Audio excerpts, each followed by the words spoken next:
వ్యక్తి అధ్యయన పద్ధతులు, అంతఃపరీక్షణ పద్ధతి, ఇంట్రోస్పెక్షన్ మెథడ్. ఇంట్రో అంటే లోపల వైపు, స్పియర్ అంటే తొంగి చూడడం, లోపల వైపు తొంగి చూడడం, నీలో నీవు చూసుకోవడం. ఈ రెండు లాటిన్ పదాల నుండి ఉద్భవించింది. ఇది అత్యంత ప్రాచీనమైన పద్ధతి. మొదట ప్రవేశపెట్టింది సెయింట్ ఆగస్టిన్. అంతఃపరీక్ష అంటే వ్యక్తి తన మానసిక అనుభూతిని తనే తెలియజేయుట. ఏ వ్యక్తి గురించి తెలుసుకోవాలనుకుంటున్నావో ఆ వ్యక్తి నుండే సమాచారాన్ని సేకరించే పద్ధతి. పరిశీలితుడు ఒక్కడే. ఉదాహరణకు ఏదైనా గాయమైనప్పుడు తనకు కలిగిన అనుభూతిని తానే తెలియజేయడం. ప్రయోజనాలు ఎప్పుడంటే అప్పుడే వినియోగించవచ్చు. ఎలాంటి పరికరాలు, ప్రయోగశాలలు అవసరం లేదు. స్వీయ పరిశీలన, ఆత్మ పరిశీలన. లిమిట్స్: తనకిష్టం లేని వాటిని దాచే అవకాశం ఎక్కువ.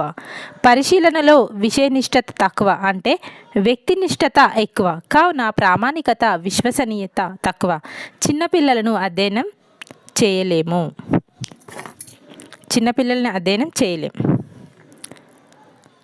Thanks for watching.